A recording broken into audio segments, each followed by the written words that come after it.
Hello, I'm Dave Moss, founder of the Unfunded List and host of the Open Door Philanthropy Podcast. Thanks for joining us, as this year we're exploring collaborative giving. Today, we'll be discussing family philanthropy with a husband and wife who give through their family foundation, Jay and Shira Ruderman of the Ruderman Family Foundation. All right, great. Hello. Welcome to the Open Door Philanthropy Podcast. Thank you for reaching out. Hello, everyone listening. My guests today are Jay and Shira Ruderman, and together they run the Ruderman Family Foundation. Welcome. Thank you. Happy to be here. I have some questions. I like to send my questions along in advance to give you some time to think up answers. Hopefully you've had a chance to do that. I've looked at them. We do long interviews here. I think a lot of philanthropy coverage is cursory. There's this in the Post every now and then they do a local 3 questions with a local philanthropist, and it's just like 3 softball questions. Like one of them is usually like, "What's your favorite color?"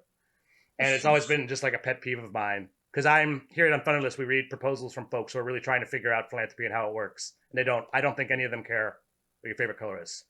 But there is a lot of important information about you as people that they should learn.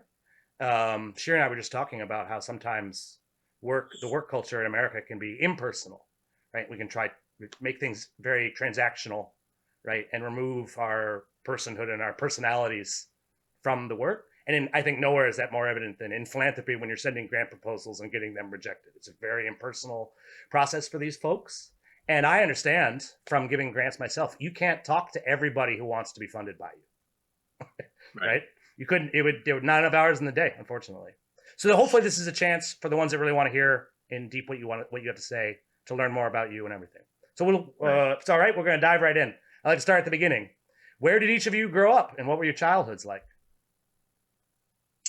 So I was born in a city not far outside of Boston, Malden, Massachusetts. And then when I was of school age, we moved down the road to Linfield, which is a middle-class suburb of Boston. My parents moved there because they had a great school system. I grew up in a middle-class household. And in fact, my grandmother, who I was very close to and I spent a lot of time with, from the time I was a child until the time, she passed away when I was in college, was, I would say, lower middle class or lower class. So my first exposure to wealth really didn't come until after I was already away at college. So it's interesting, people, you may have, preconceived notions of philanthropists and how they grow up and what, where they come from. But, this came as I was growing up, and philanthropy was never something that I considered as a profession until much later in life, when I decided that my passion, which was really public service, could be melded with philanthropy. Very interesting. So we'll get to the philanthropy specifics a little bit. But here, we'll talk a little bit more about the child, little boy Jay, if you'll allow. So what did you enjoy doing? You played baseball, that kind of stuff, regular little boy stuff? I played baseball. I played all sorts of sports. I mean, we were talking with our kids, we have 4 teenagers, and my wife, who is Israeli, and tends to be very on top of the kids. I said, this is so different from the way I grew up. The way I grew up was sort of like, the parents had their own thing and the kids were like, go out and play. So we did a lot of playing outside. I mean, of course, this was, I'm old enough, so I grew up before the age of personal computers and internet and personal devices. So, we played outside. We went into the woods. We played sports. We had real relationships with the people around us. It was a very different time of life. But I think, regular middle class American upbringing. And you still live pretty close to where you grew up? I live close, but not in the same type of environment. I grew up in a suburb. I grew up in a bedroom community for Boston, a small town with about 12,000 people. Probably out of 12,000, there were 100 or 200 Jewish people. So I really grew up feeling a minority in my community. Huh. I now live, right outside of Boston in a very heavily In Brookline, they have Jews there.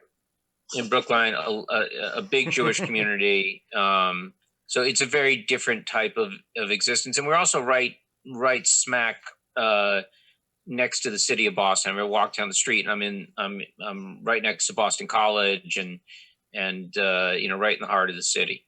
It's very nice around there. My family's from Newton. My grandparents lived on Avalon Road in Newton, Waban, I think they call that area. Yeah. I was always been the Boston suburbs. A little bit confusing to me, but it does seem like it would be a very nice place to live. I always enjoyed visiting there. Yeah, and they were, depending on traffic, you get right into Boston and enjoy all Right. of all the construction projects that Boston has to offer. Well, although I'll tell you right now, the construction projects are basically done. Yeah, Right, the dig is finished. I haven't been in home in a while, so I mean, Boston is the big dig is done. There's a lot more parks. It's a much more livable city. It's also it's a much less segregated city than when I grew up. There were certain neighborhoods in Boston that if you were not from that neighborhood, oh yeah, sure. you did not venture into that neighborhood. And now, go into a neighborhood like Dorchester or South Boston, and it's a cultural mix of a whole bunch of different people. So Boston has changed. Even yesterday, because the mayor Marty Walsh became He became the labor secretary. The labor secretary. So we have our first female and African American mayor in the history of the city.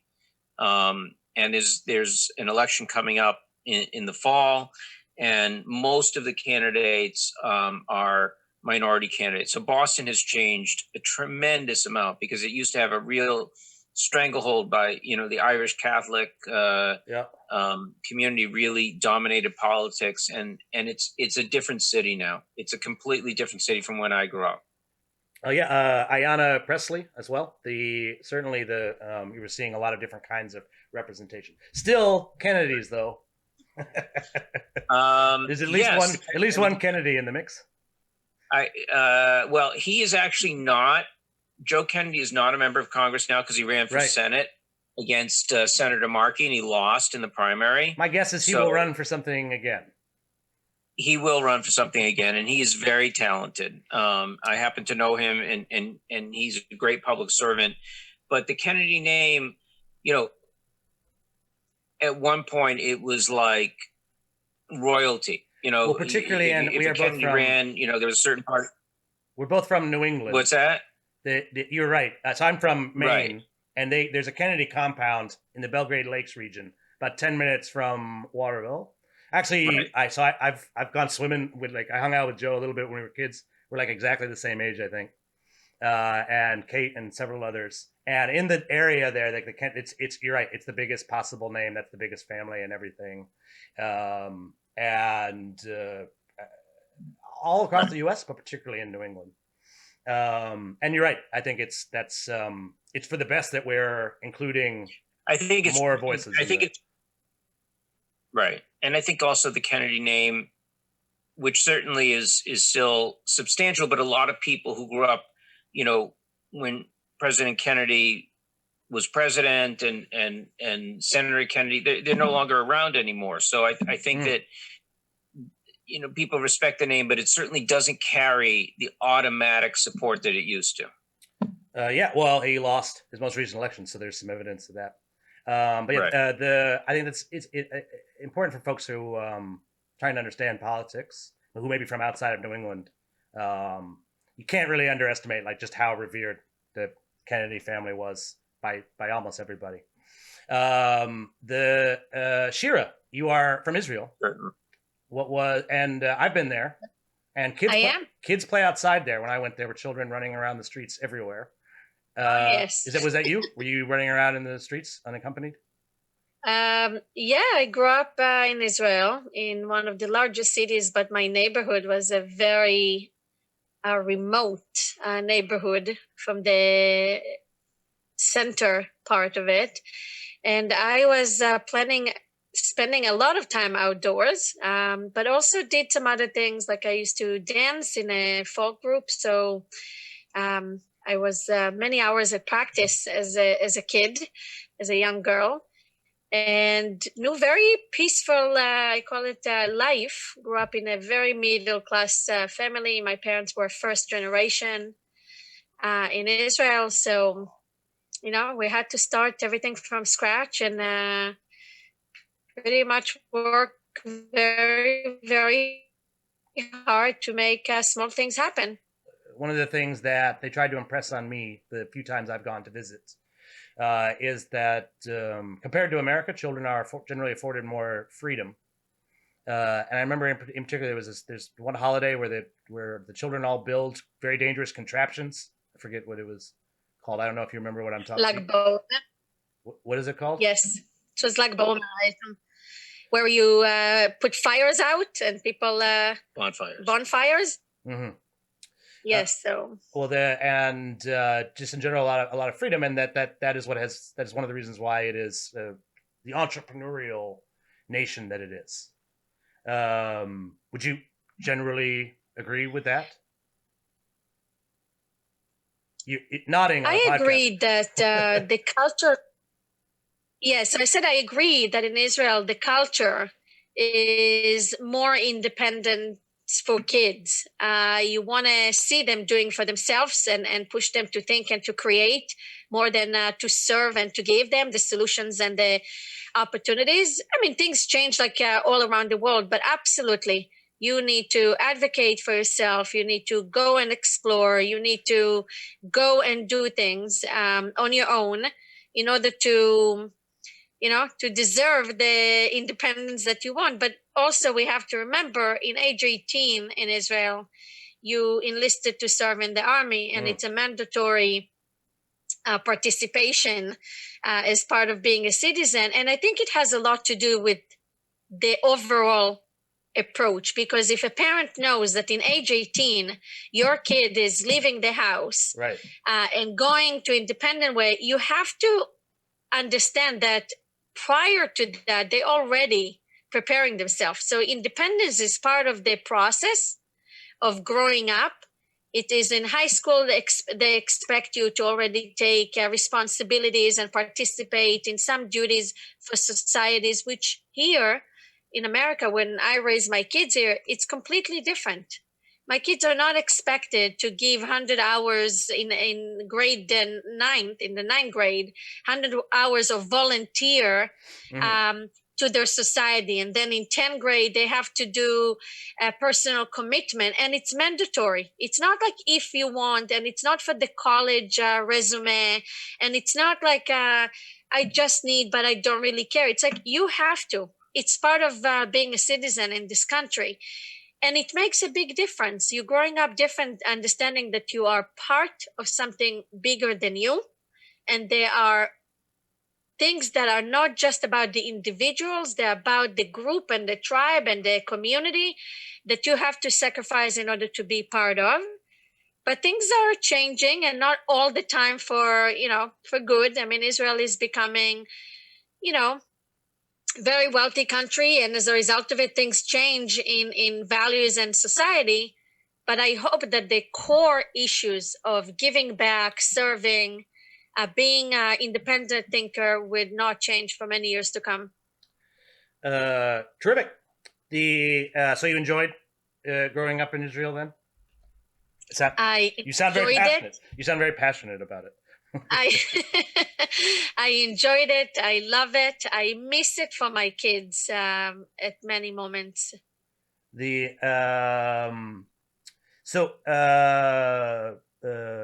girl Shira and little boy Jay, do you remember the first time that either one of them gave something to someone else?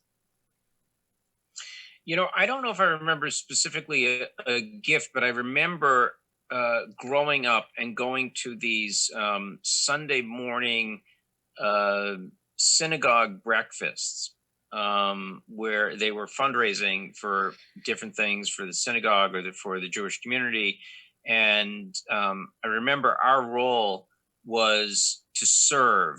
We were constantly bringing food to the table and selling raffle tickets. And you'd sell the raffle tickets, and the raffle tickets would go to support the community. And I remember being how excited that I was given the responsibility. I was probably like, I don't know, 9, 10 years old, going around with these raffle tickets and collecting money. And I mean, that was, I had learned from my dad of how important it was to not only to give back, because at that time, I don't think he really had much wealth, but to really be actively involved in the community, and how much pleasure that brought me from being involved in the community.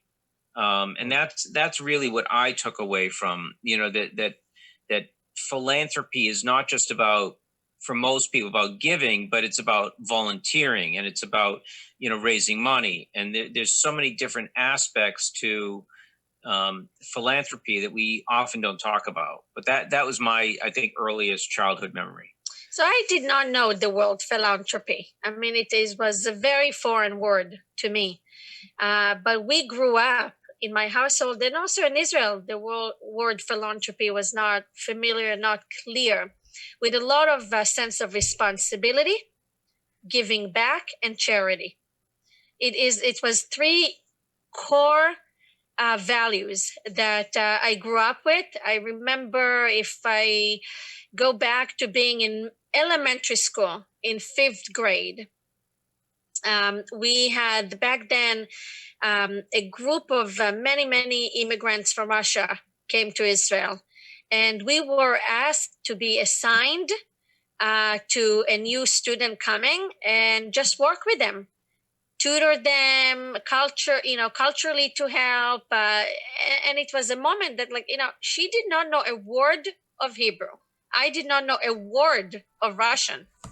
But this was my first duty, to make her part of my school and my society. Other memories that, and I grew up in a very low middle class household. It's not that my parents had no, they were hard workers physically, and, worked for hours every week. And it was not an issue for my parents to say, no, there are people that need more, and we're going out right now, putting bags together and going to help, physically to help. It's not just, let's buy a pack of food. It's like you have to go, you have to sit, you have to build, you have to help them to clean. And I think this is the beauty for me, to actually separate the word philanthropy, which is mainly associated with giving money, and in larger sums in today's reality that I live in, to a sense of responsibility and personal commitment for my own time, for my own skills. And I grew up with it, and I love this combination, because I think that today, when I'm part of the big world of philanthropy and running a major foundation, I think it comes together. I understand the basic practices of what does it mean to work hard? What does it mean to work up the ladder? What does it mean to grow up without? And also, what does it mean to have this responsibility of making a major partnership and a major grant? And I think this is why we enjoy philanthropy and understand philanthropy, I think, pretty well. I would just also add that, another childhood memory I had is, my grandmother, who grew up, I would say poor, or, certainly lower middle class, lived in a triple decker, which, for those of your listeners don't know, are pretty common in the Boston area of these buildings where 3 families live. And, she would cook meals. Now, she did not drive. She never learned how to drive. But she would cook meals for her friends and then walk throughout the city. She was in her 70s or 80s, delivering meals to other friends that she felt were less fortunate than her. And, that was a big part of accompanying her in doing this. So I think, when we talk about the big world of philanthropy, which we're obviously very much part of right now, our background really didn't come from that. Our background came from giving back because it was an important part of just having a full life.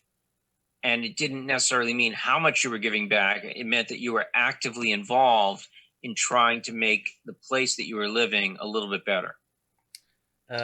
Very good.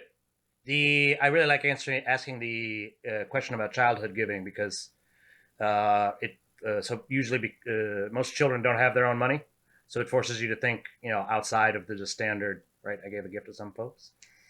Right. we get a lot of very interesting answers, and I find that those answers, when I'm talking to folks who are engaged in regular philanthropy, the answer is obvious. Often has a connection to the philanthropy they're engaged in as an adult.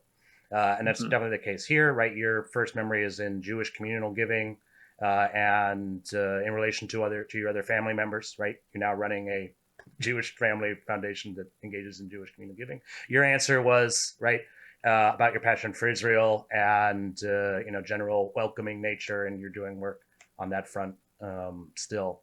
Very interesting and very helpful for our folks. I think a lot of people out there who are trying to. People who write grant proposals are people who've encountered a problem in their community, right?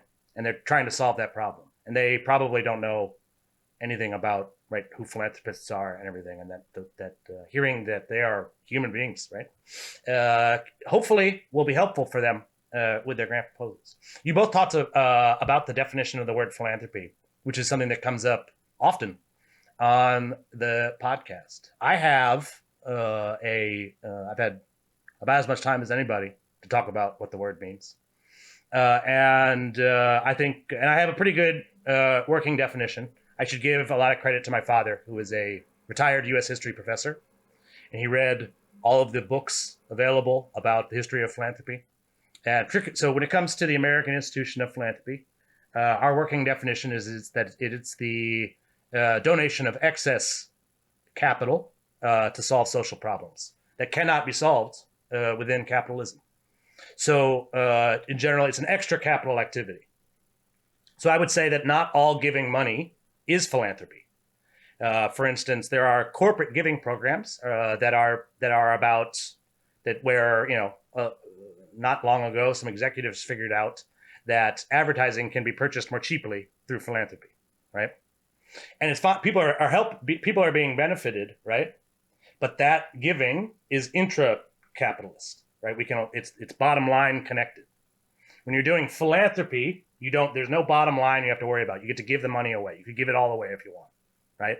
And in the history of the world, this is why I wanted to talk to my historian father about it. That's what's unprecedented about the modern institution of American philanthropy. We've had wealthy people for a very long time. The word philanthropy comes from the ancient Greeks, and they had wealthy people. But none so wealthy that they could literally give large amounts of money away. They needed all of their wealth because if they were wealthy enough, they needed their own standing army to protect their wealth, right? Bill Gates does not have to pay for a standing army to protect his wealth, right? In ancient times, he would have. But America has created enough safety and institutions that allowed not just Bill Gates, but lots of folks, lots of people. And this is not just the uber wealthy. We interview a lot of very wealthy people on the podcast. But as you've alluded to, lower middle class Americans have extra money and they donate it to things. And in particular, the middle class, this is less true today, but for a very long time, was donating a lot of money to lots of things. We built lots of cultural institutions here that capitalism never would have created. So that's the working definition of philanthropy for the Open Door Philanthropy podcast. Would you agree? Do you have anything to say about that?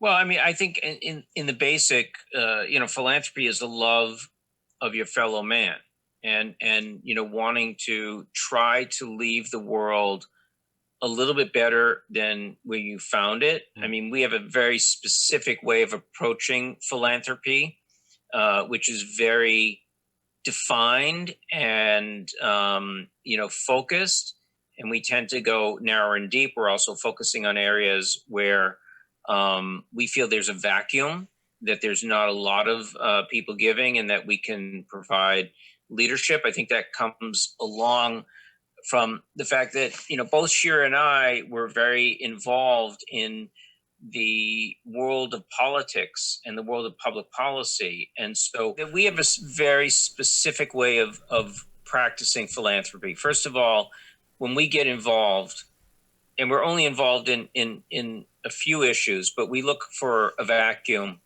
in an area that we can go narrow and deep and provide some leadership. And that's really how we've modeled our philanthropy. But in terms of your audience, I mean, there's two things that when I'm looking to take meetings, I don't want to waste my time. So if I know that what someone wants to meet about is not something that we're going to get involved in, and I also don't want to waste their time. Right. I think time is the most valuable asset that we have. So I'm very selective about the meetings that I take, because, throughout doing this for 20 years, I've realized that you could be kind and take all sorts of meetings and proposals, but if you know that ultimately it's not going to move forward, you're wasting both your time and the time of the people that are approaching you. So I think that's a very important, factor, because I think people sometimes are getting disappointed that they're not getting the appropriate time with the principals. I mean, we do get back to everyone.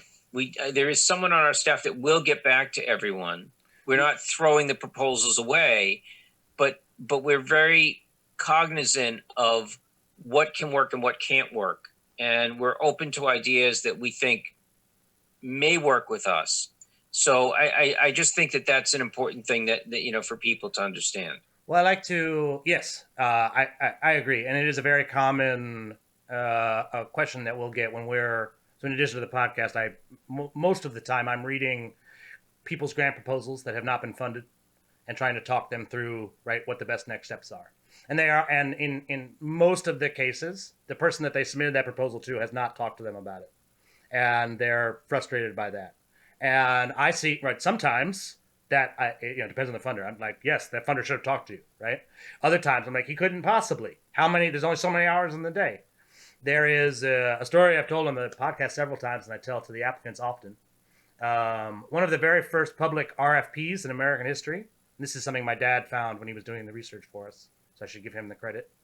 Her name was Olivia Slocum Sage, and she was the widow of a man named Russell Sage. And he left her $63 million when he died in 1906. It's a lot of money in 1906. And she, bless her heart, she published a letter in the New York Times, and it said, "I'm a very wealthy woman. I've just inherited a lot of money, more than I could possibly spend. If you need money, send me a letter. Here's my address." And I guess she didn't know how much need there was in the world, because she got way too many letters to read. It wasn't until like 20 or 30 years later that someone did the research to actually like count how many letters she got. Like 60,000 letters over 6 months. The following year, she started the Russell Sage Foundation, which is still around today and has a very specific, narrow approach and does not take open calls for proposals. But I tell the story because that's what would happen to you if you did that, right?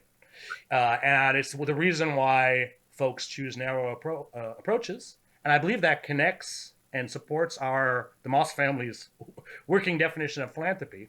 You want to move the needle on disability inclusion in a way that capitalism never would and was not.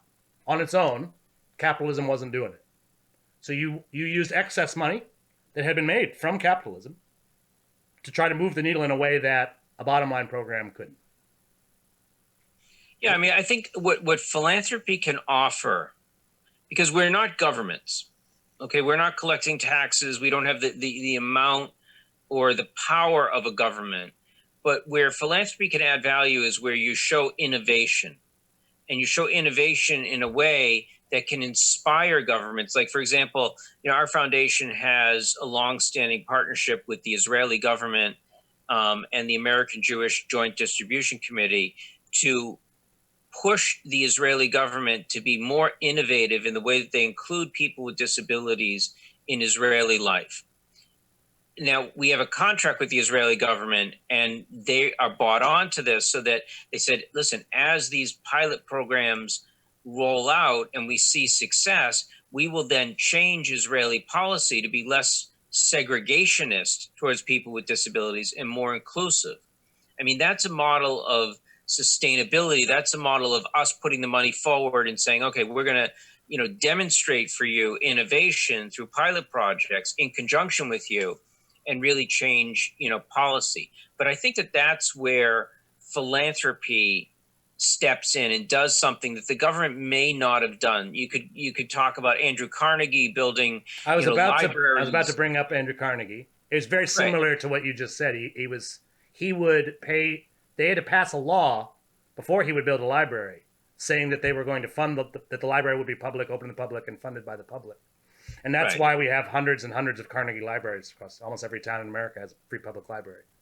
Right. Well, you could look at Bill and Melinda Gates and what they're doing in terms of eradicating diseases and putting their resources, but not only their resources, their time and their effort and their intelligence and know-how into trying to lead world governments in a certain direction.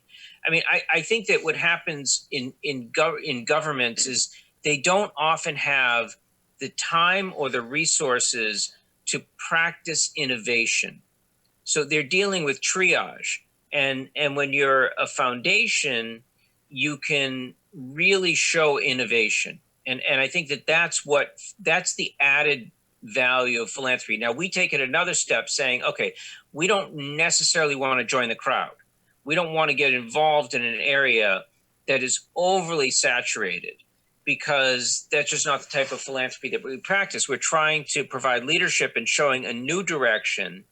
And I think we've been pretty, successful at it. The other thing that I would say that we do, which is very not typical of most foundations, is we practice a tremendous amount of advocacy. So it's not just that we're funding innovation, we're also speaking to the press almost on a daily basis about what we're doing and why we're doing it.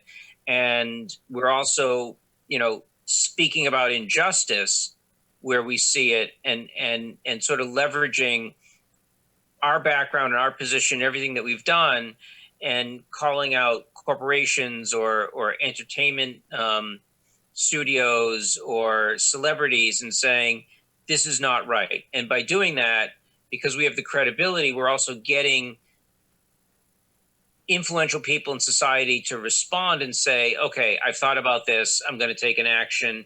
And it happens all the time. I mean, not 100% of the time, but often it happens. And I think the practicing of advocacy is something that most foundations will not do on their own. And if they do it, they will fund a nonprofit organization to do that advocacy. I'll add to say that philanthropy has a wide range of practices and needs. And therefore, there is, in many ways, room for all of us, those that are a little bit more strategic and more innovative, and some of us are more traditional and behind the scene. There is a need for different practices of how to work with the different sectors. In the same time, I think philanthropy has something that no other sector has. It has independence, okay, because you are not under restrictions of not public, not business, not profit, no law. Yes, laws in legality, but I mean in how you operate, what you choose to do, how fast you can make things work. So the freedom is something that I think is extremely unique to the sector of philanthropy. The other thing that I think is unique is the ability in philanthropy to bring all sectors together. Meaning you can work with the nonprofit, you can work with the public, you can work with the business sector, you can work with all of them together. This is an art, to be able to bring all sectors with different challenges that each sector brings, and to make things work in order to benefit the greater good and the greater society. This is something that I think is not so light to do. It's not so easy and simple to do. No, As right. you said before, it's probably easy to give a check and to decide to give money. It's much more difficult to make it about a change and about deep, innovation and relationships. And I think this is the beauty that philanthropy can offer. Yes, absolutely. As a grant maker myself, 100% of the grants I've given arrived at the grantee, right? I always got the check there. That part, you're right, is breathtakingly simple. I would be very embarrassed if I were to fail to write a check to someone, right? But my success rate is much lower when it comes to like, did this grant have the impact I hoped in the beginning? Much lower than I think a lot of people would want to realize.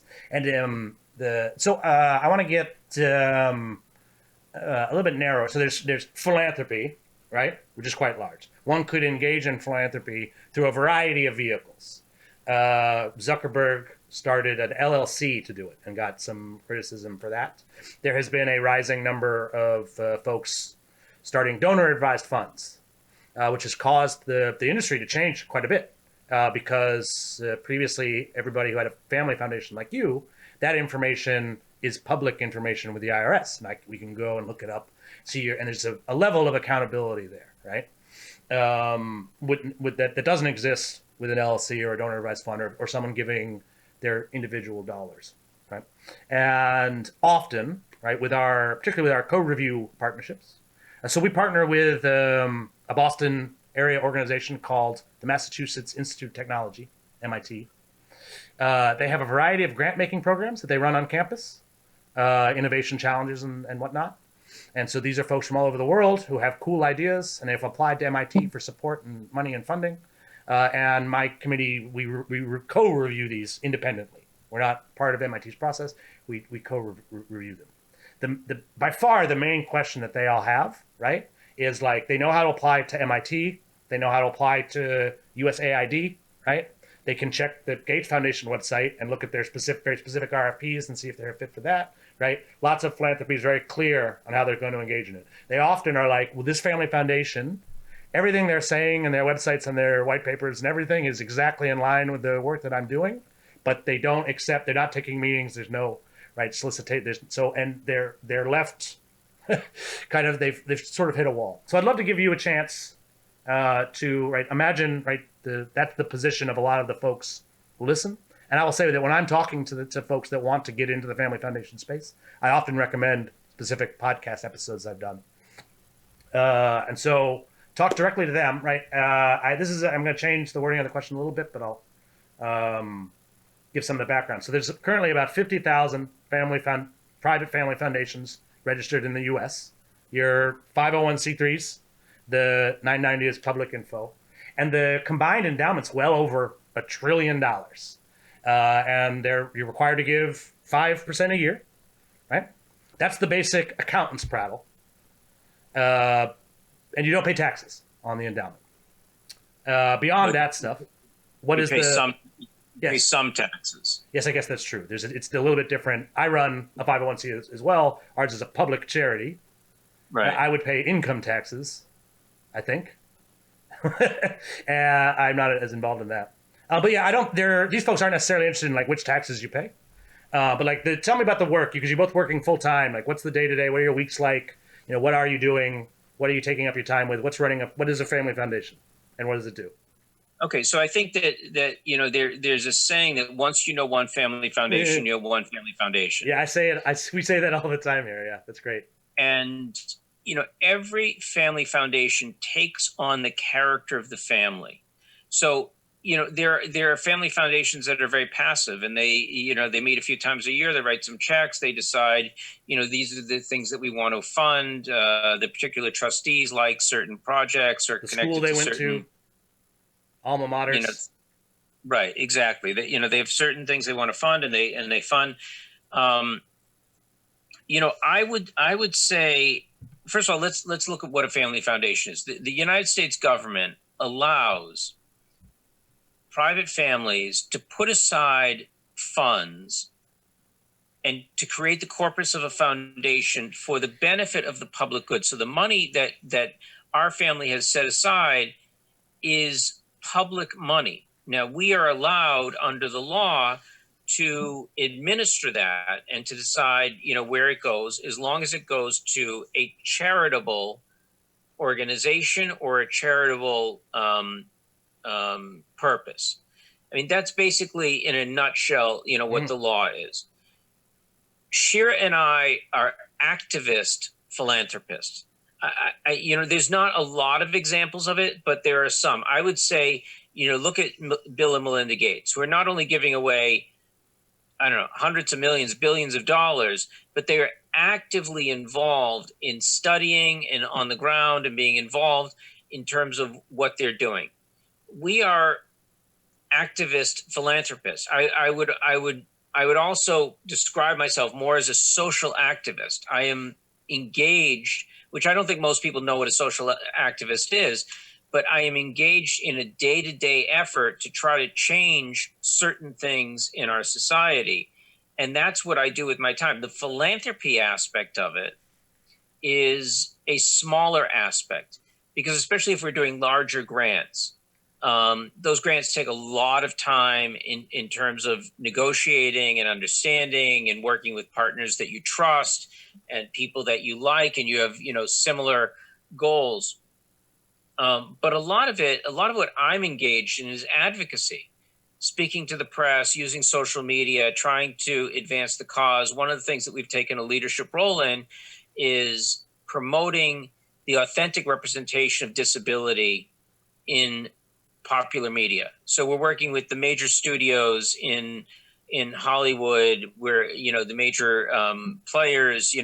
We're looking at diversity, which is a big part of where Hollywood is going these days, and saying, okay, you left aside disability, but disability represents 20% of the population, and most of the time they're inauthentically portrayed, which leads to stigma against 20% of the population, which means that people with disabilities are historically segregated and unemployed at a very high rate. And you're taking a fifth of the population and sort of segregating them and making them not part of society.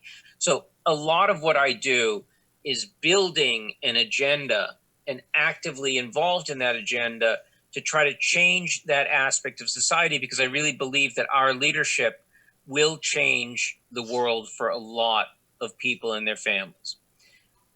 What I come across, because we live in a capitalist society, so most of the people of my own, what I would call socioeconomic community, and people that I meet, are obsessed in the for-profit world with making money. They could be building housing units or shopping centers, or they could be running a hedge fund or whatever. But in the mind of most people, it's like making money is the most important thing. If you're not making money, you're not working at the highest level of society. In fact, we had one philanthropist, business person saying, if I wanted to work further down on the food chain, I would be a teacher, because I think that would be the highest way that I could give back to society. But how arrogant and elitist is that, to say, if I chose to work farther down in the food chain? Who told him and who told society? He sounds like he'd be a great teacher. Right, but who told him that to be higher up in society is playing with money? And by the way, when I speak to many of these people who are very wealthy, and I said, what do you want your legacy to be? What do you want to leave behind? They don't know how to answer that question. For them, it's a game. How much money can I make? Can I move from being a 100 millionaire to a $500 million to a billionaire to a multi-billionaire? But they don't really understand what they want to leave behind, other than building a business. And some of them are involved in philanthropy by dint of just giving away checks, and some of them are not. But when you talk about, we dedicate our lives to social activism, and we're involved day in, day out, building very significant, meaningful partnerships and trying to change public attitudes towards a huge sector of society. People don't understand that. People think that that's the job of a nonprofit organization. And what I've always said is philanthropists, and I've written about this in many different places, philanthropists take a cop-out where they say, we're going to fund an organization to do it, where you have the power based on your perceived status in order to have a larger voice. Now, I think like the Gates understand that, but most people in philanthropy either don't understand that, don't have that in their DNA, or are too lazy to engage in that. So they just are engaged in the job of giving away money. Most of our work is not giving away money. Most of our work is leading. And by the way, there's another issue of the tension between nonprofit organizations that we work with as partners and us as a foundation, because a lot of these organizations that we work with, they want us to fall in the traditional role of giving the money and being a cheerleader for the organization. And we're like, well, wait a second, we'll fund you and we'll fund you significantly, but we know more about this issue than you do. Mm-hmm. I'll jump in and just say, in terms of day to day, it looks very different every day. And it also has many different aspects. So let me just lay out a couple of the things. We have, like Jay and myself, different roles. Jay is the president and the chairman. I'm the CEO. And as a result of just the titles, you can understand that we have division of responsibilities, more operation versus more direction, more planning financials versus allocating the financials and supervising them. Planning, as Jay mentioned before, planning the strategy. A strategy means like, how do we want to work? What is the method we choose to work? It means what subjects we want to give to, how we're going to give it to them. What does it mean to be entrepreneur? It's not just a word. Hey, I have an idea. It's actually sitting and writing theory of changes and goals and ideas of how the reality due to this partnership should look different the day after we decide about a partnership. What is the end result that we want to see in a year, in 2 years, in 3 years? Depends how long and savvy and complex the partnership is. How many participate we want to see, being benefited from one initiative that we are doing. And we have, over the 20 years, we worked with 355 organizations. We are giving millions of dollars, and we think in a way, how do we leverage? Because none of us, as big as we can be, can solve all of these major needs and issues. So we have to collaborate. We have to partner. We have to understand that we are just one part of the chain. We are not the chain itself. We cannot own the whole story. So if we do not work in a way that we bring partners and friends and organizations that will be part of, execution, implementation, whatever it is, we will fail, all of us, because, the poverty, disability, the education, health are huge, major issues. We need to work together. So what do we do every day? We meet, we plan, we read, we meet with experts, we go to see the programs on the fields. We educate ourselves. We write op-eds, researches, reports. We do tremendous amount of work that every day can look different. One time with university, one time with science, one time with the workers, one time with volunteers, one time with advocates, one time with grant makers, financial people, lawyers, experts. And I think this is how, I think there is a lack, and you said it very well in the question, that people perceive and think about philanthropy or family foundation as like, oh, you have nothing to do. What's the big deal? And I say that sometimes it's true, and sometimes it is so far from reality, because we, as Jay said, we work in it as professionals. Okay, I came from management and strategy. Jay came from politics. We bring the skills into the work of how to make, due to philanthropy, the world that we live in different and better, but also interesting and meaningful and effective. Yes, thank you. I think that's going to be very helpful for the folks. You two are fairly interesting. So when you're applying, right, there's if you apply to a foundation, your proposal might get read by someone who's an employee of the foundation, right? And then, right, so that person needs to keep their job, right? The other times you're applying to a family foundation that has no employees, these are just family members. They're probably, depending on the family, I guess, not going to get kicked out of the family, right?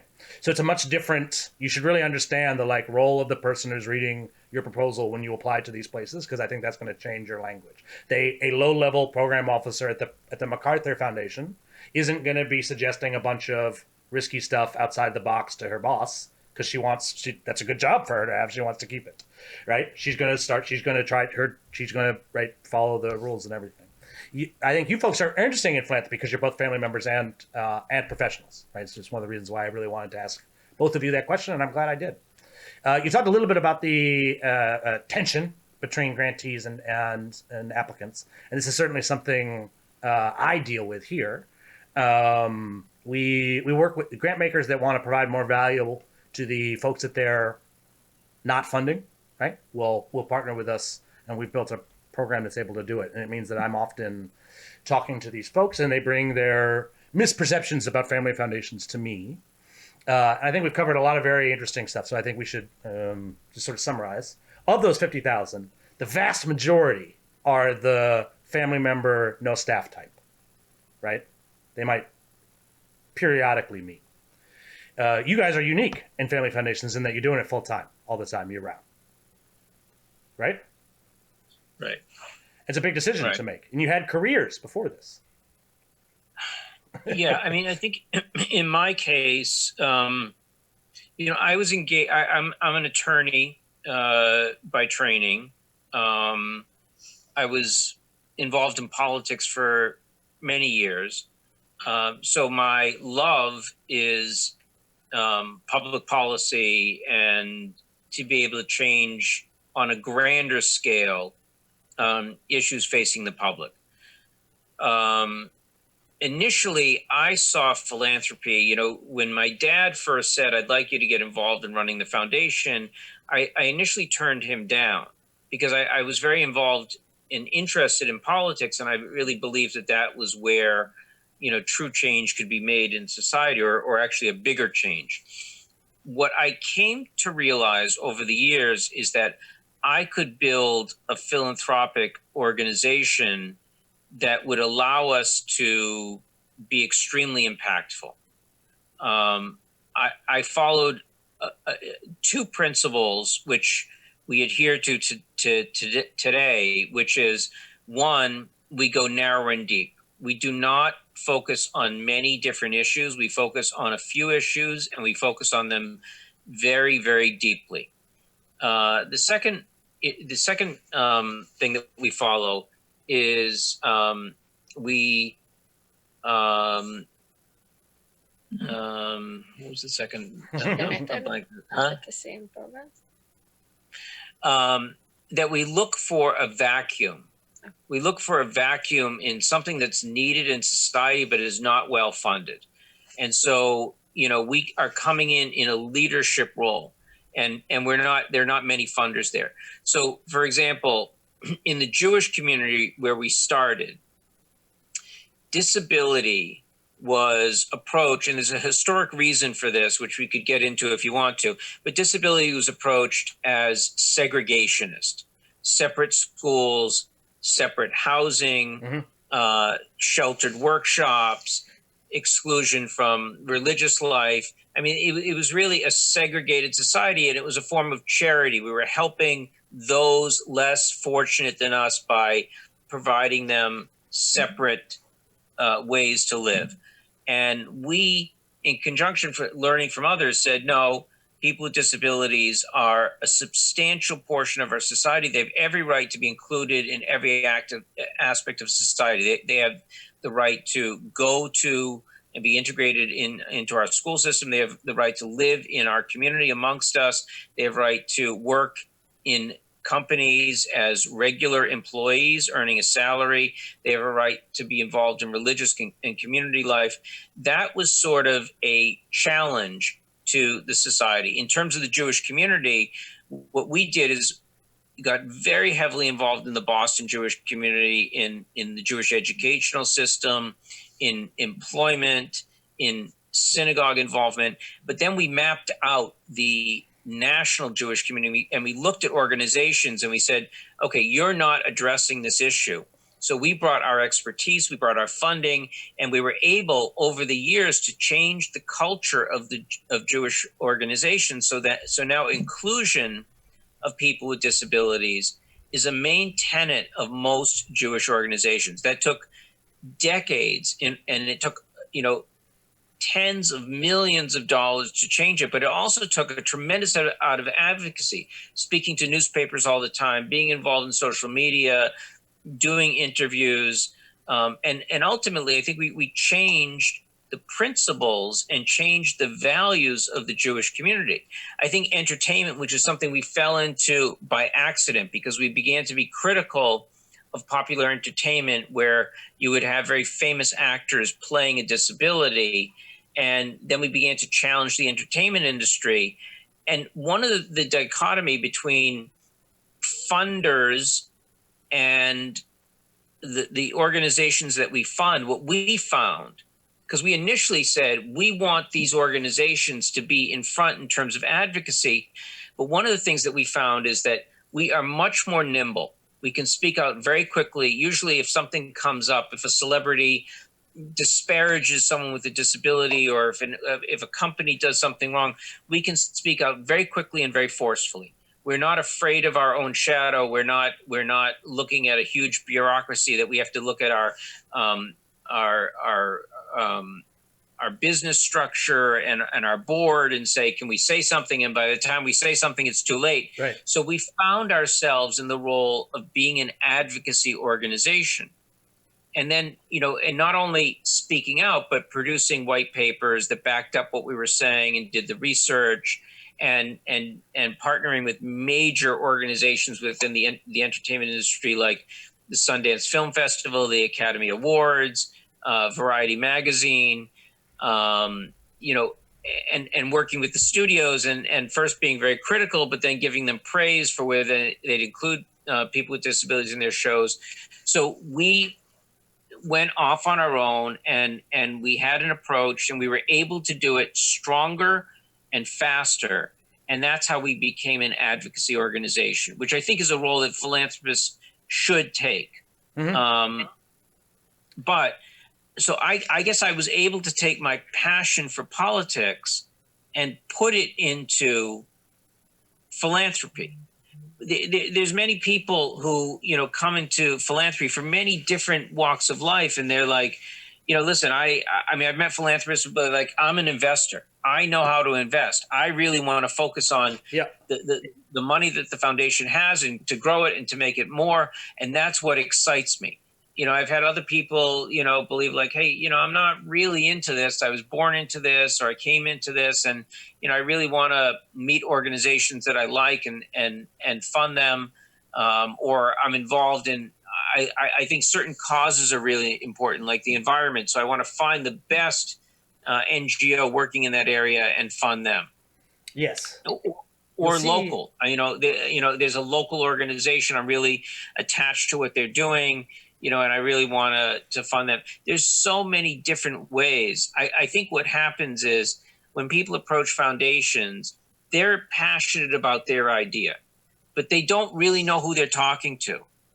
And, we're not simply organizations that give away money. We have different characters. And unless you learn the character of the people that you're dealing with and the people that are making the decisions, you're sort of like approaching them with something that, they may or may not respond to. I mean, I know a foundation that would take proposals and just throw it in the trash. If it didn't mean anything, they just wouldn't respond. I've seen it done. We do respond.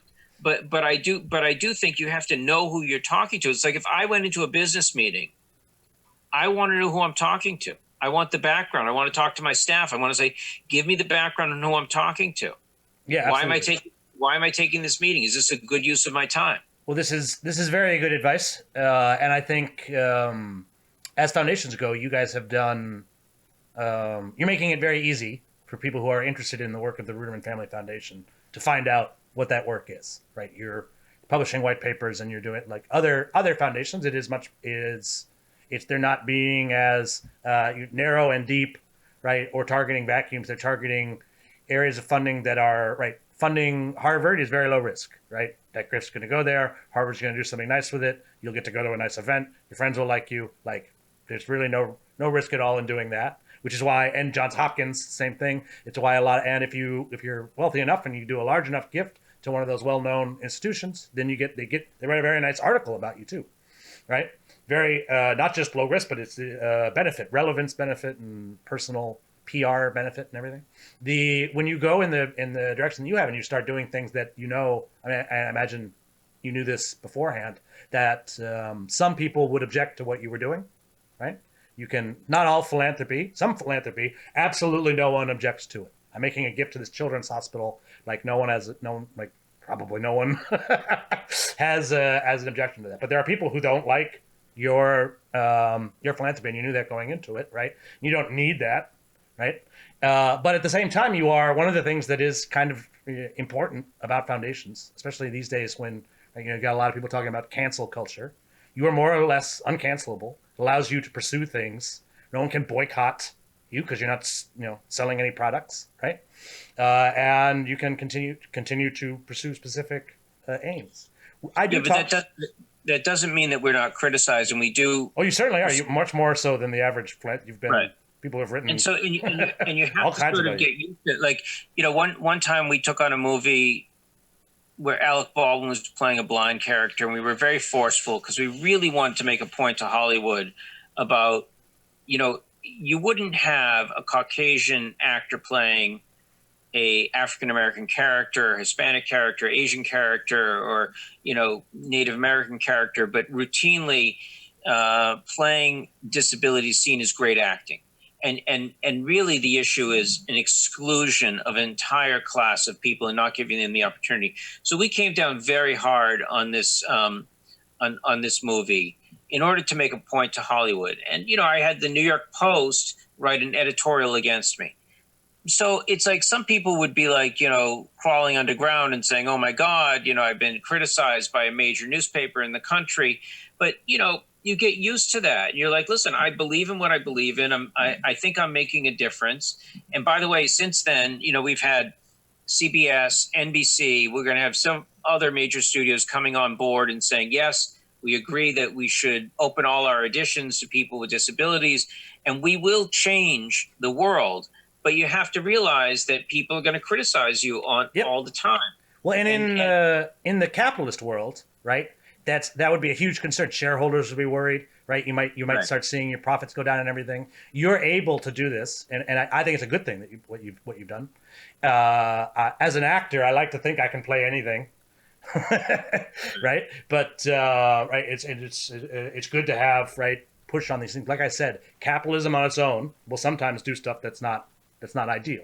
This was you were outside of capitalism. Right, pushing a very capitalist industry that is obsessed with making more money. Their rationale for why they were putting well-known white men in roles that aren't white men has always been that's who the audience wants to see.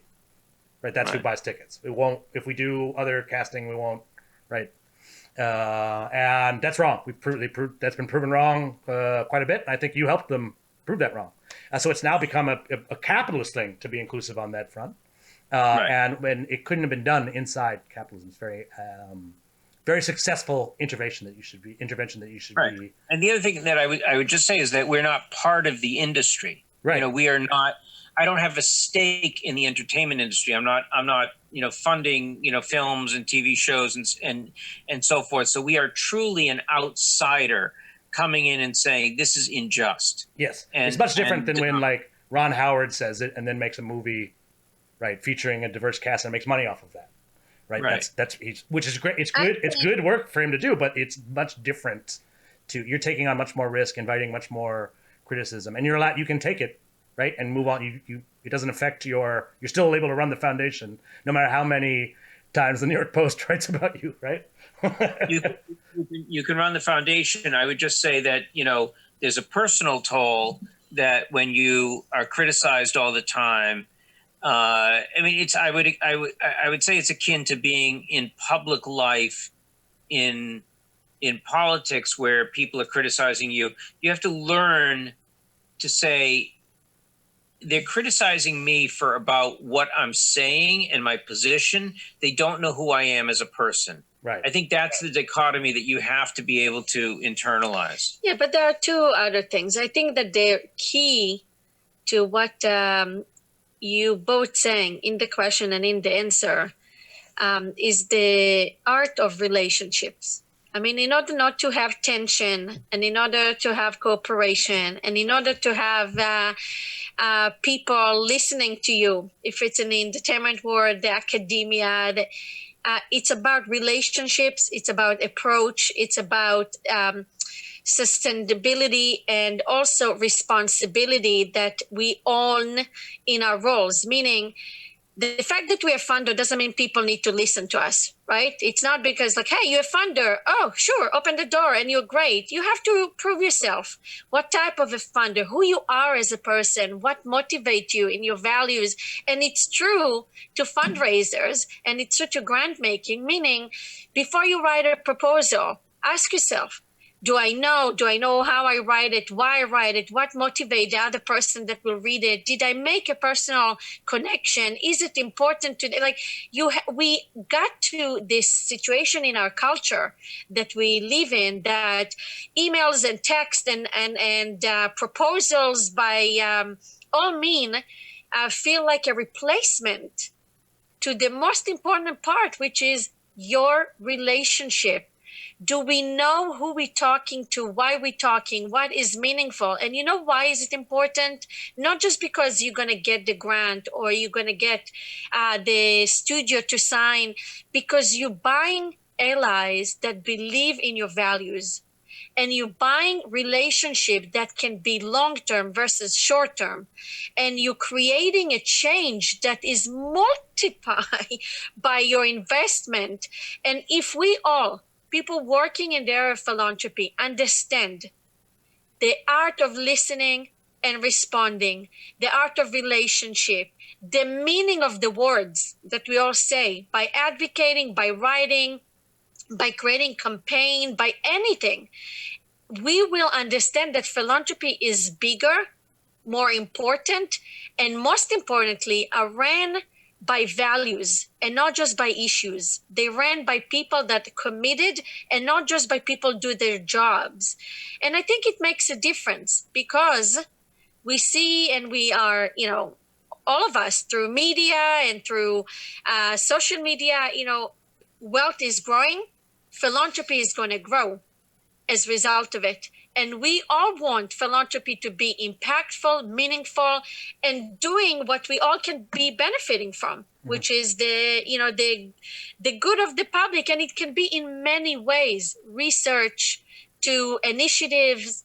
It's not important the issue right now. What important is how we conduct philanthropy. What do we want philanthropy to do and how does it look like?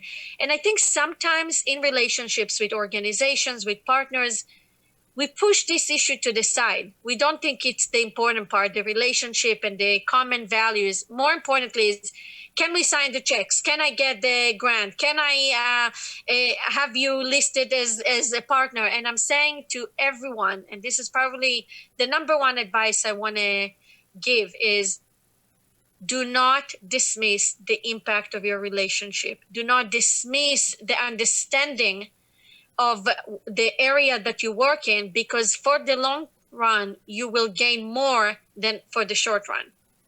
Yes, that's very good advice.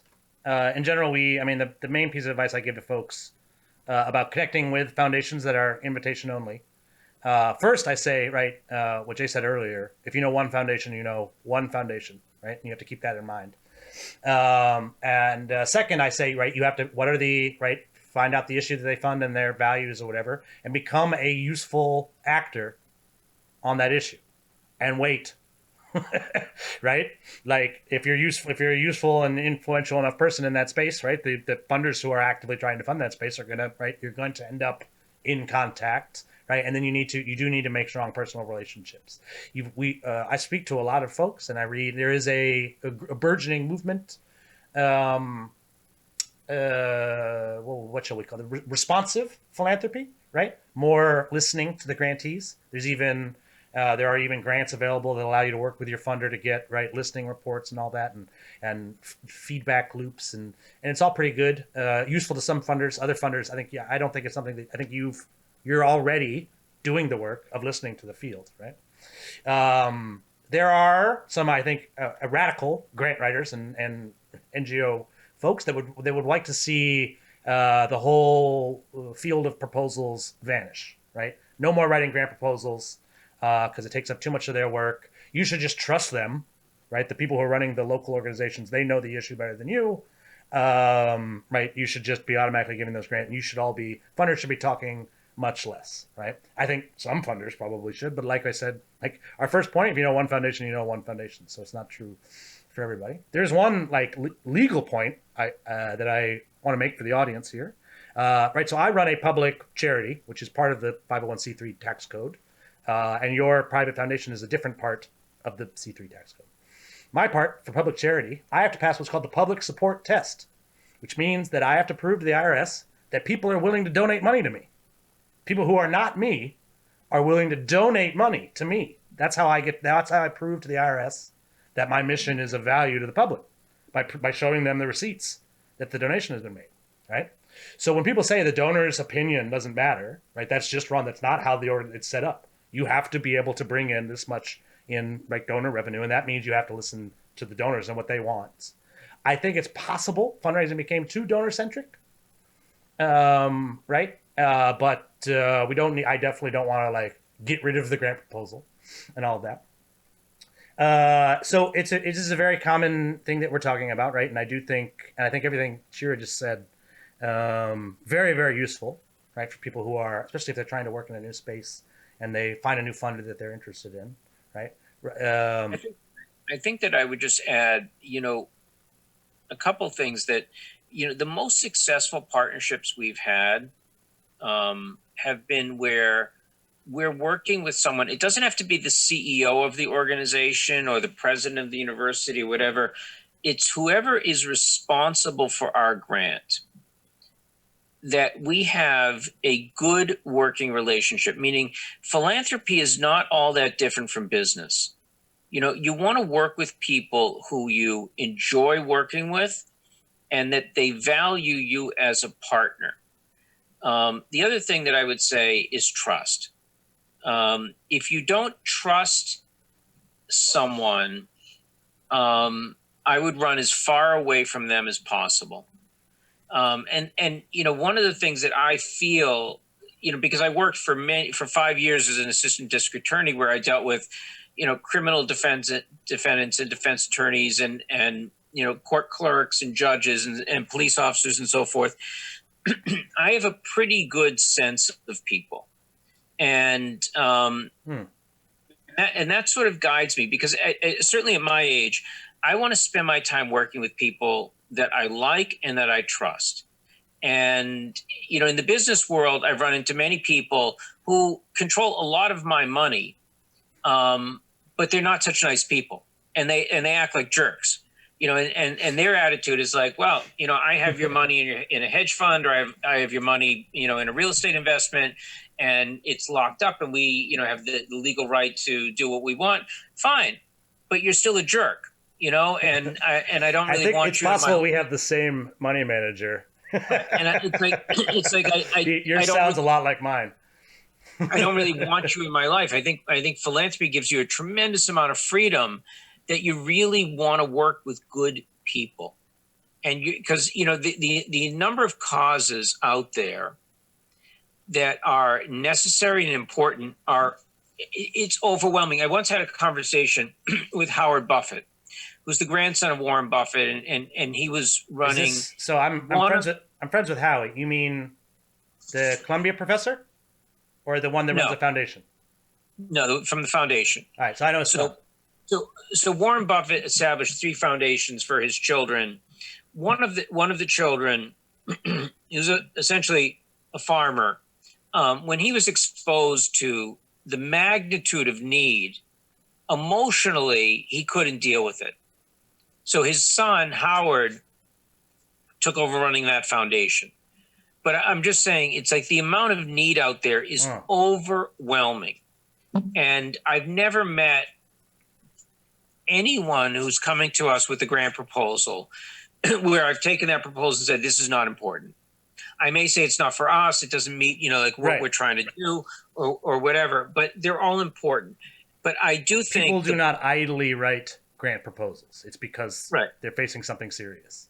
Right. But I do think that the personal relationship is very important. Now for us, you obviously have to fit into what we're doing. But as you said, if they're doing something important and it's in our field, we're going to know about them. And we may approach them and say, I understand what you're doing. This is the field we're working on. Let's see, what we can work together. But I'm going to tell you one thing. If I don't trust the person, because I can think of one particular organization that works in our field that I don't trust. And it's like, I'm not going to work with someone I don't trust, because I don't think anyone in business in the for-profit world are going to get engaged in relationships with people that you don't trust. It's a recipe for disaster. Indeed. So yeah, I have recently you've made the decision to find something to move on from disability inclusion and move on. And you've received, as we've mentioned, some scrutiny over that. I think it's far more criticism than the average philanthropist gets for their various decisions. Many of those 50,000 family foundations I listed will be funding new things this year, and there's no articles being written about them and how that's so inappropriate. The one criticism I find very strange, reminds me of I'll tell a little bit of a story. There's a young lady, Jewish woman, who inherited a lot of wealth. I was involved in the Slingshot Fund with her, and I was like, I had a reputation for knowing what I was doing when I was involved in the Slingshot Fund, because I was also working as a fundraiser. So it was fun for me because the other members most of them weren't working at all. A lot of inheritors that were jet setters and such, and they would ask me professional questions a lot. Made me feel very good. And one time she asked, so she had been funding in several organizations on an issue, and she had slightly changed how she wanted to fund. And several of the organizations that she had been giving grants to told her that it was appropriate for her to give them an exit gift. Right? And she called me to ask, how much should the exit gift be? Right? And I don't know. If you don't want to fund them anymore, it should be nothing. Right? You've been put in the position to make these donations, right? It's your decision to make. She had given them plenty of association. And while, yes, that makes it difficult for that fundraiser to plan and everything, right? I've been a development director at a lot of places, and I can say every single organization loses donors every single year. It's part of the job. You have to plan on that. You certainly can't just have one donor, right, covering everything. In fact, there's IRS rules preventing that. And, right, for every donor that's, missing the exit gift or whatnot, right, I happen to know, because I run the unfunded list, that there's all kinds of issues out there that aren't even having that conversation at all. I can't find anybody to fund them at all. There's things that these people are writing grant proposals. There's proposals ready to be read, right? There's just no foundations reading them, right? So you have many, many fundraisers out there, right, that you can start making their lives easier, right? And you've already helped to the tune, I forget the number, millions and millions of dollars on this issue. So one, I wanted to say, right, I'm not a significant member of the media or anything, but I thought that some of that criticism, and particularly the statement that it is standard for you to give off-ramping funding when you change. I've been involved in philanthropy for a long time. I don't think that's not standard. It's not what everybody does. And you're accepting concept notes from the public, right? And you're being as public as I think could reasonably be expected on this. I am interested in the concept note project. I know you're still accepting them. I don't think this will air until it's the end of this month, right? That you're done? March? We are done in mid-April. Okay. So it probably won't, people listening to this won't have a chance to submit by this time. You will have Probably selected something. But it's interesting. I would say because they're coming from the public, you won't necessarily trust, right? And you're probably going to get like the Widow Sage. You're going to get a lot of them. Anyway, how is that going? Will it be like I was saying, right? An area that is not currently getting the attention that it needs. Do you think? I would say that the choice to have a concept paper was made for a few reasons. Number one, we are exiting a major issue for the foundation after 18 years. So yeah, we thought, and we have a philosophy that says that in order for us to make a decision, nothing about us without us is part of how we think and processing anything and everything that the foundation is doing. So in order for us to decide what initiative, what subject, what direction, we need to hear from the people on the ground. Number one. Number two, we will make better decisions, we believe, if we will be as educated and as exposed that we can be, not just by experts that we choose to talk to, by also people that out there and understand, and maybe they heard and came across things that we would never come across. And number three, I think it's a great tool of engagement.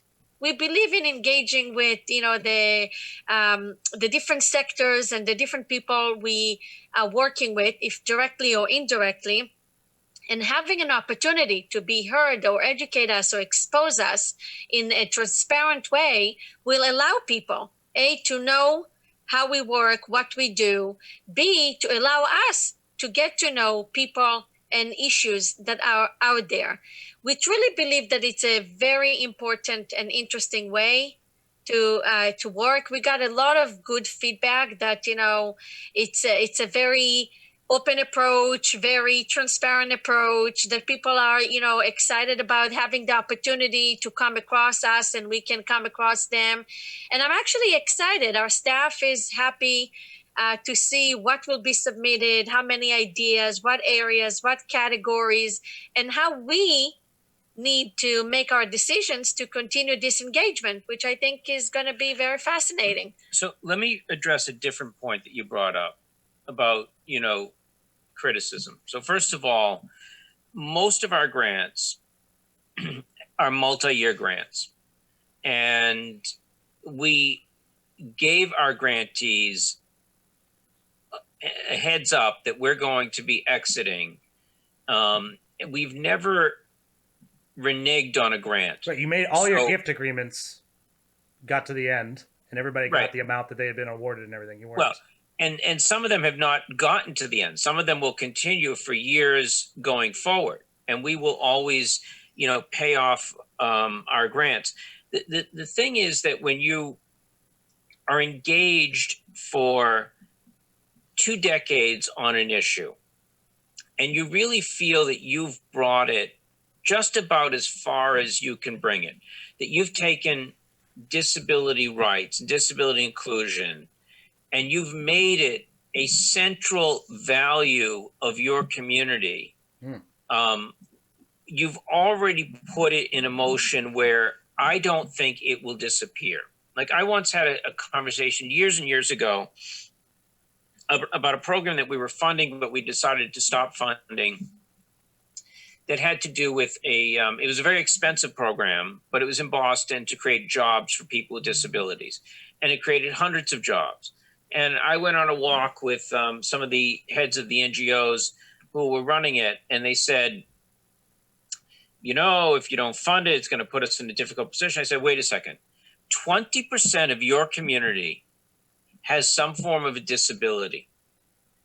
Are you telling me that one small family is now responsible for 20% of the population, that if we do not fund it, that there's not funding out there in the community to continue doing this? And I said, that is such a ridiculous argument. And by the way, the program still exists. Everything that we have started, I would say virtually every program is still existing. Why?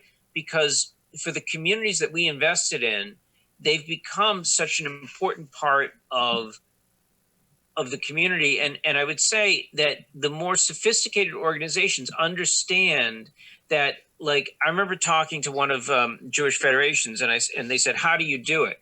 I said, "Listen, look at the top 10 givers to your federation.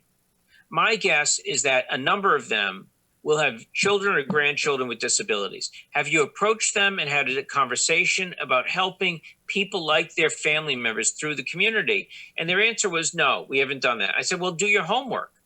Do your work, because the money is out there and this is a need in the community."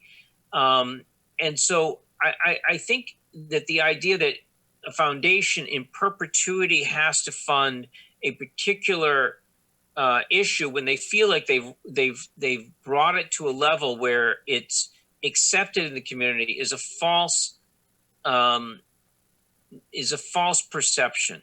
And I think we've said where we feel that we continue to add value. Like, for example, in entertainment, we are still involved in negotiations with several major studios.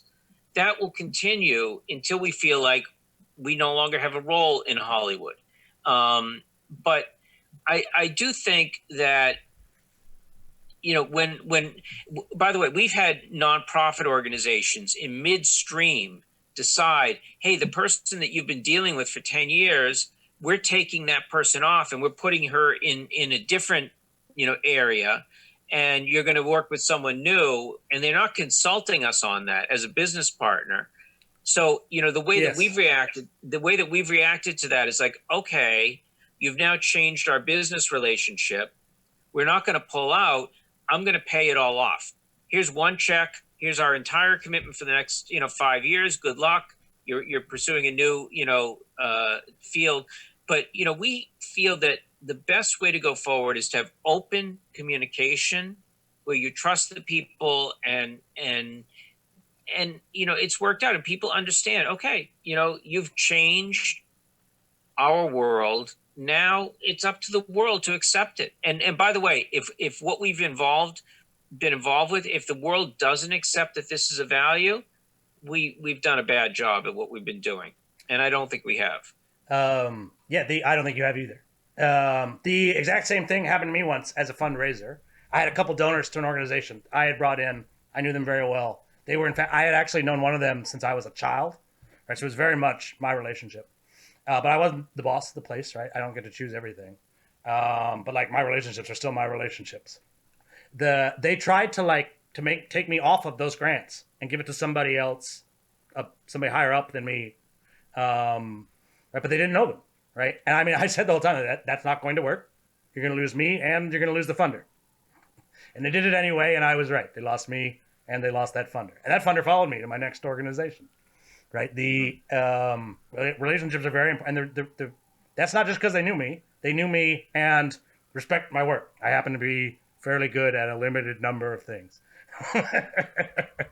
I would just go on to say that even more than that, relationships are the key in anything in our world. Right? And we're human beings. And,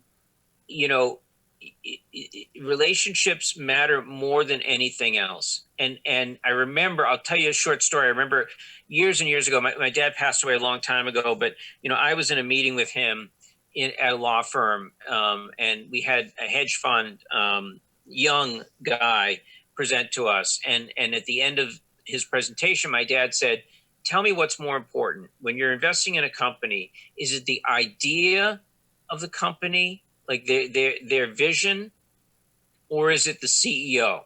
And the young person thought about it. He said, "I think the idea, the vision of the company is more important, because we can always take out the CEO and put in a different CEO."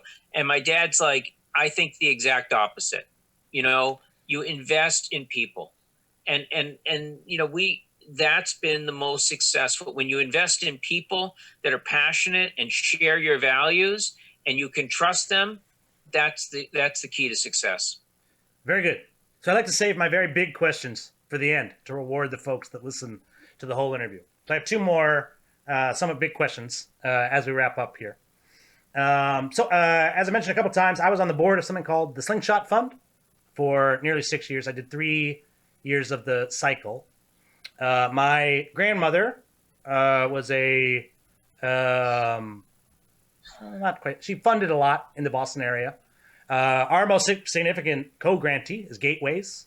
I took Grandma on a site visit of Gateways. They were in the Newton Jewish Community Center building or something, I think. And she really liked it. At the time, I was working at the school for boys with learning disabilities, and it was a very important topic for all of us. And my cousin got involved on their finance committee, and I know Grandma made some donations. I don't know how much; she didn't always tell me. But it's a very cool organization. I got to attend probably the coolest bar mitzvah I ever went to. It was a young man.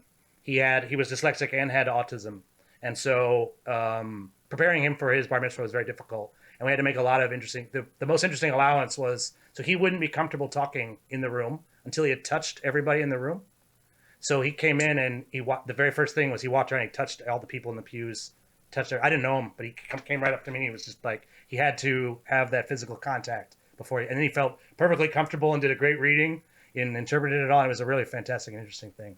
And I know you've been you might be one of the most significant donors to Gateways. We happen to be the founders of Gateways. Oh, are you? Oh, yes. Well then, you also so the year after I left the board of the Slingshot Foundation, they published a guide that had some supplements, including the Ruderman Family Supplement for Disability Inclusion, which I believe featured Gateways and some others. And this is one of many examples of you pushing the Jewish community to be better on disability inclusion. I very much joined. I came from Maine into DC, and I had several very bad meetings with Federation executives. One time in Boston, one time in New York, one time here in DC, one time down in Miami. They were all bad for basically the same reason. Federation wants me to buy $75 tickets to cocktail parties. This is what they wanted from. They really didn't want to hear what I was working on. They always had a folder with many pamphlets of what they're doing, right? And I can get involved with what they're doing, but they didn't want to hear about what I was up to or any of that. And every now and then they would say very offensive things to me. One of them said that he's really concerned about interfaith marriage. He thinks it's the worst thing to happen to the Jewish community since the Holocaust. That's what he said to me. And in terms, like you said, you should do your research. My father is not Jewish, and that's pretty, you can find that out. He could have found that out before he talked to me, right? And so obviously I didn't get involved in Federation and all that. He had a bad habit of saying that to folks, and got fired for that reason, as I understand. But anyway, when I joined Slingshot, I was very much thinking, right, Federation's Goliath. I'm David. This is my Slingshot, right? I read an interview, Shira, where you were talking about some of the legacy organizations, and we have some great ones in the Jewish community. It's very organized, the Jewish nonprofit world. I didn't. Slingshot definitely moved the needle on a lot of stuff, youth engagement, and some other things. Not as much as I wanted. The big Jewish establishment is still there, still as popular as ever. And a lot of their youth engagement efforts are the same kind of, please come to the cocktail party. Case in point, I got asked to join the board of the Joint once. I was going to be the young board member or whatever. And then I went all the way up to New York to talk to them about it. And I was going to be a non-voting, special youth rep, which they only told me about until I had gotten to New York into the office to talk to them about, which is just poor youth engagement. Anyway, can you talk to me a little bit about you've mentioned it in some interviews, and you founded new organizations like Gateways, and also engaged with I assume all of the big legacy organizations. And this is somewhat similar to big foundations versus small foundations, right? The unfunded versus the funded nonprofits, right? When we think of the nonprofit sector or foundations or whatever, I think we have to remember there's a lot of diversity of size, right? So you could talk to me a little bit about your experience working with both the big dinosaurs, I like to call them that, behind their backs. They don't listen to this, I don't think. And the upstarts and such, because this is a top. I work mostly with upstarts, and so this is a topic I think about a lot. So, listen, I think that they both have their role in present day Jewish community. all right, when we were going out to organizations that we felt had a major impact, you know, we were investing in the reform movement and the conservative movement and the Orthodox movement and Chabad and Hillel and Foundation for Jewish Camping. However, I want to, you know, we're following a historical model that's been around over 100 years. And one photo just sticks out in my mind. This happened within the last, I don't know, let's say half dozen years. Prime Minister Netanyahu came to the United States, and there's a picture of him meeting with the leaders of Jewish organizations. Every single person in that photo was white, male, middle-aged or older. Yeah, I think I've seen the photo, yeah. And, you know, I'm like, you know, this doesn't represent the Jewish community. And I've written about this in the Chronicle of Philanthropy. You can, you know, look it up. There is a great diversity in the American Jewish community. American Jewish community is made up of men and women, about half men, half women, maybe more women, Jews of color, Jews with disabilities, LGBTQ. So it is such a diverse Jewish community. And by the way, most Jews in America don't even identify with the major Jewish organizations and probably could not even name who they are. You know, this alphabet soup of organizations. So my main point is, like, if you want to be representative of the Jewish community, then you have to make yourself look like the Jewish community. And if you look at the United States Congress, especially the House of Representatives, the House of Representatives looks, with each election cycle, more and more diverse. You know, you have many more, if you look at Congress, Asian Americans, African Americans, LGBTQ, Native Americans, you know, it looks more representative. It's not quite there, you know, men, women, you know, but it's certainly much more representative than the American Jewish community. The American Jewish community is still a community that is run by people of wealth, men, and it is an exclusionary community. At the same time, they want you to give to these organizations and be involved in these organizations. So I am probably on the fringe of being, even though I'm part of this world, being much more critical. And I think if the world doesn't look like the Jewish community, you're not going to attract the same people that they want to attract, because one of the main tenets of the organized Jewish community is we want people to remain Jewish. We want them to be involved Jewishly. But, you know, how many major Jewish organizations are run by women? I can think of only a few, one of which I'm on the board, the American Jewish Joint Distribution Committee, which we have a woman CEO who's been CEO for a couple of months. So, you know, it's an old boys club, and an old boys club is not going to work in today's world. So I would say, unless these organizations get their act together and start to become more reflective, there's a deep problem there. You know, and can they reform themselves, and can they become more inclusive? They can, but you have to also understand that these organizations, you know, 10% of their funders are funding the other 90%. And if you become like an oligarchy, if you become an organization that's funded by the wealthy and that they're taking control, that's not a representative organization. And I don't think you can stand up in front of the United States government or in front of the Israeli government and say, we represent the Jewish community, because you don't. You don't. All right. So I would say upstart organizations tend to be more democratic, egalitarian, more representative, and they will rise, because I think that younger funders will identify more with them. My addition to Jay's answer will be that you're always going to have newcomers because, time changes, practice change, needs change, and it makes sense. Like, you have the startup companies, right? Like, every other day we hear just of those that make a great exit, but there are hundreds of them. And it's okay. And we need it. And it's good because it keeps us, on, I call it on the edge in a good way. Reminds us what's new, what's needed, what needs to be changed, and why we should change with it. The legacy organizations, as Jay said at the beginning, I find that a lot of them are needed even today, and the pandemic actually proved it.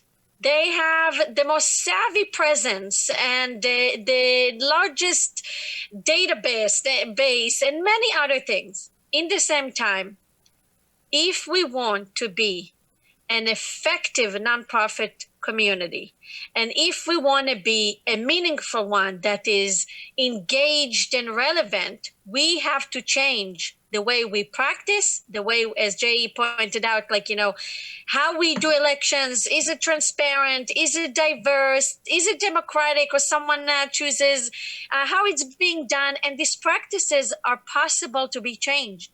So a lot of what we're saying is we need to be up to date. The other thing I want to say, we have too many. You pointed out just the foundation's number.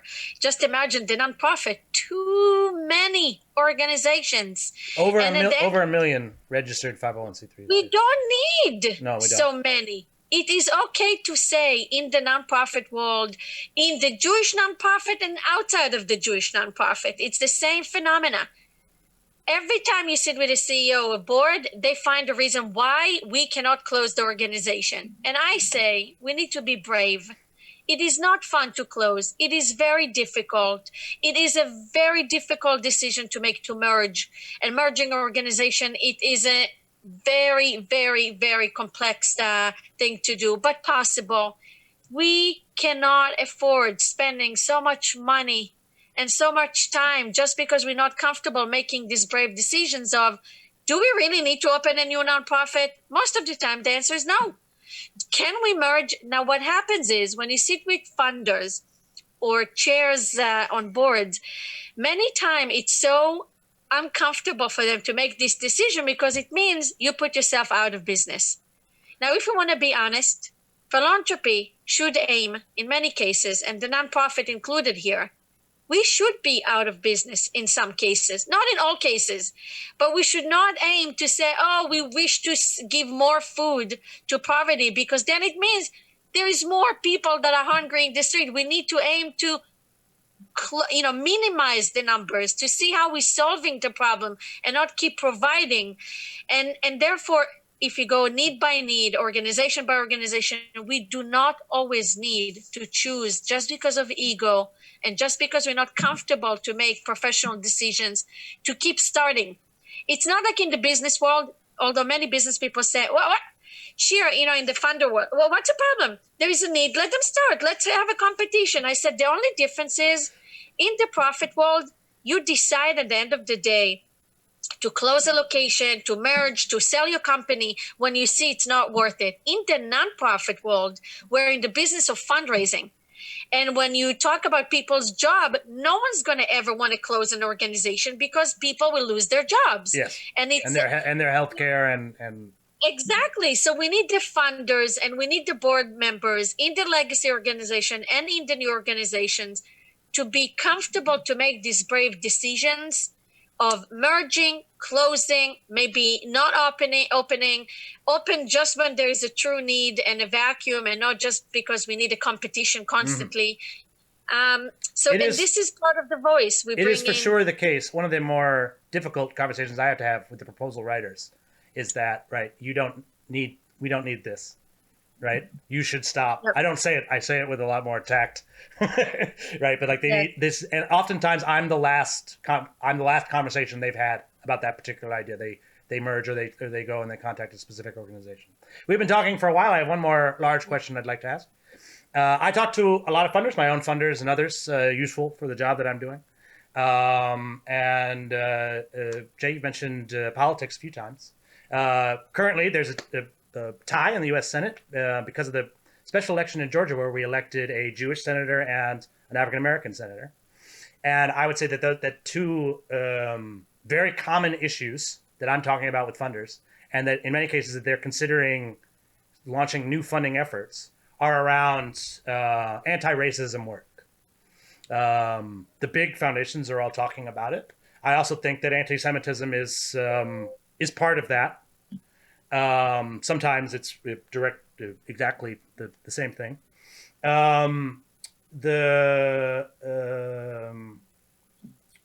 The Jewish community has a long history of getting involved in civil rights work and anti-racism work. And obviously anti-Semitism affects them as well. Do you have any thoughts on the current climate as it relates to philanthropy and the various isms? There's also growing amounts of anti-Asian American sentiment we should mention, and there's a number of groups that face racism and discrimination in the U.S. Yeah, I mean, listen, racism and discrimination are central to what America is right now. And by the way, racism against African Americans has been central to the history of our country. Our country was founded and established on slavery. And, you know, coming out, we fought a civil war over the issue, ultimately, of slavery, Reconstruction, which began to establish a more equitable world for, you know, former slaves, was stopped. And then with the Jim Crow laws and the Ku Klux Klan and everything, and we're still living through this. The fact that more African-American people are killed by the police, you know, the blatant racism that our society, you know, lives with is integral to the history of the United States. So I think if you are an American and you live in America, racism is something that you have to pay attention to because it is eating at the core of our country. Anti-Semitism is an age-old issue that is with us today. Even today, as I was driving my daughter to school, you know, there was a story about a football team in Massachusetts that was using code words like if they were going to go to the right, they would say Auschwitz or Rabbi or Dreidel. You know, in a community that has almost no Jews. So, you know, and the coach is asked to step aside while they're investigating it. So listen, anti-Semitism is alive and well. We also have a history in this country of people, you know, taking up guns and involved in mass shootings when they're disgruntled against Asian Americans or African Americans or, you know, whatever, you know, LGBTQ or whatever, you know. Yes, this is the world we live in America. I mean, I happen to think it's an issue because there are too many guns in America and too many automatic weapons that people have easy access to, but that's another issue. But yeah, sure, this has to be, you know, part and parcel of anything that we do and anything that we consider. We are very sensitive, you know, to this issue in terms of our staffing, in terms of anything we do in the public, any, you know, presentations. It's definitely something, you know, that we have to pay attention to. And the other thing I would say about the Jewish community has always been at the forefront, not only about combating anti-Semitism, but, you know, combating racism. You know, they've always been front and center in any civil rights movement. You look at the disability civil rights movement, Jews are in the front and center of it. So I would say, yes, this has to be something that any American needs to pay attention to. Have you been paying attention to philanthropy's work on racism? There's a new initiative from Kellogg, which is the world's third largest foundation focused on racial justice. I myself have, one of the things that's interesting, I get calls from some of the world's largest foundations asking for my advice on how to fundraise, which what that says to me is that they're really just getting into it anew. Again, I think racism work is a big topic. And I imagine some of the concept notes you've received will maybe looking for you to directly address it or at least consider it, because like you said, it is so prevalent in American life. No matter what issue you choose, I think you'll probably want to think about racism. I think we're definitely going to explore it more deeply than we have in the past. Mm-hmm. All right. What are you? What is one of the questions I like to ask at the end with everybody? What are you most excited about? Is it your new funding area or something else? I would say what I'm most excited about it is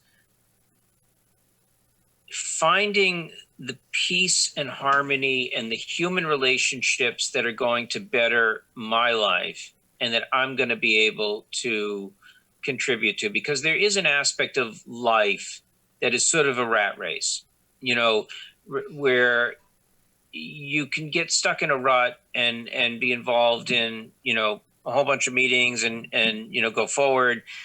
None of us, I once had a discussion with a major philanthropist that I'm not going to mention, but I said that the deeper I get involved in philanthropy, the more I feel small, the more I feel insignificant. And this philanthropist said, the more I get involved, the more significant I feel, the more I think I'm making a difference.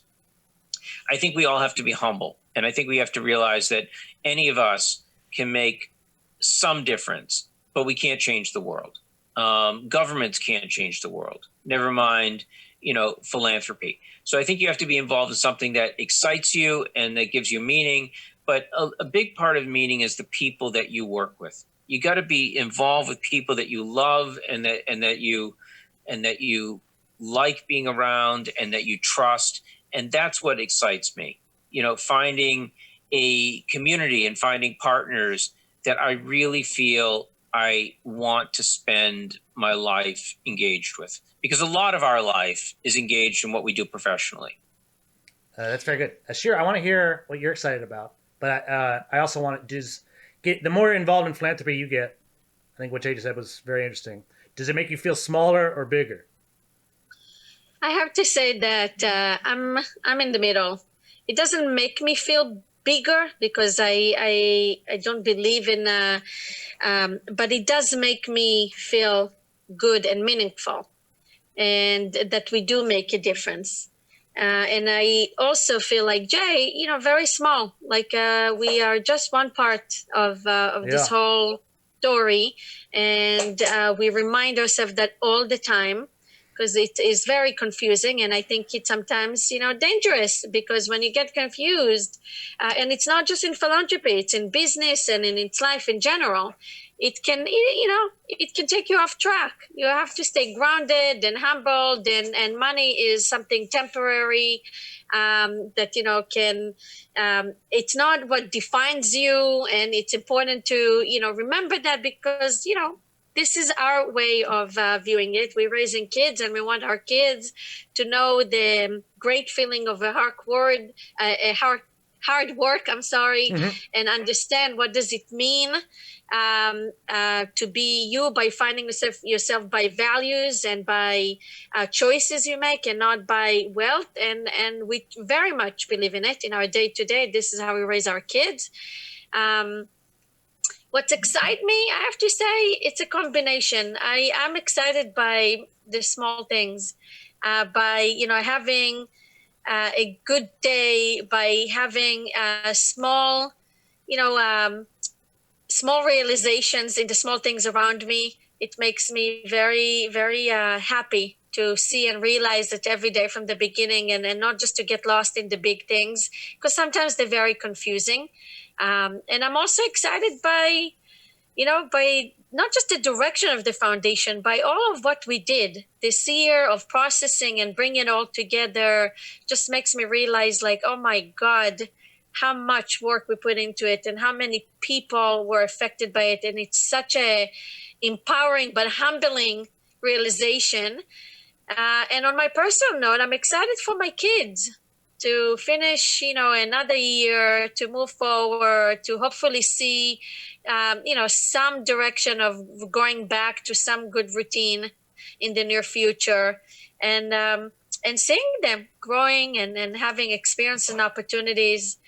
So I'm hopeful and I'm an optimist, and I truly believe that once we learn to realize all the small things, we can appreciate the bigger things even more so. Terrific. That is all very exciting stuff. I particularly like. I'm fascinated by the like big versus small thing. I think many of the folks writing proposals would imagine that the philanthropists all feel very big, right? That the act of giving grants makes you feel big, and I can say that I've been in that. It makes me feel influential, meaning, right? When you do it, I don't know that I always that my I've been privileged to be able to have a hand in doing some grant making. I think it's at times makes me feel big, and at times makes me also feel small because you see all the proposals that you didn't fund, that you passed on, and all the stuff that is, and you're aware of all of the problems that aren't being addressed, and that can also make you feel small. I think that's probably helpful for fundraisers to be able to understand that being a philanthropist is not all about being big. Thanks. Right. You've given me a good long Thank amount of you. time. I really appreciate it. I'm sure you have a lot I of would work. just say one thing just to end is that, we're all part of trying to make the world a better place, and everyone has their role, whether it's, a grant writer, or whether it's a philanthropist, or whether it's a nonprofit organization. Everyone has their role. No one is more important than the other. And whenever in the 20 years I've run into problems, it's always had to do with ego. So I try, to supplement my ego and just to, just sort of be humble, because I think being humble as a character is the most important thing you can have and you can give back. I have to run, so I'll say thank you. Thank you very much. Thank you, Jay. I think being humble and humility is a great way to end. Thank you very much for joining me. This has been the Open Door Philanthropy Podcast. I hope everybody enjoyed listening. Thanks, Jay. Thanks, Shira. Thank you. Be well. Take care. Sure thing. Bye.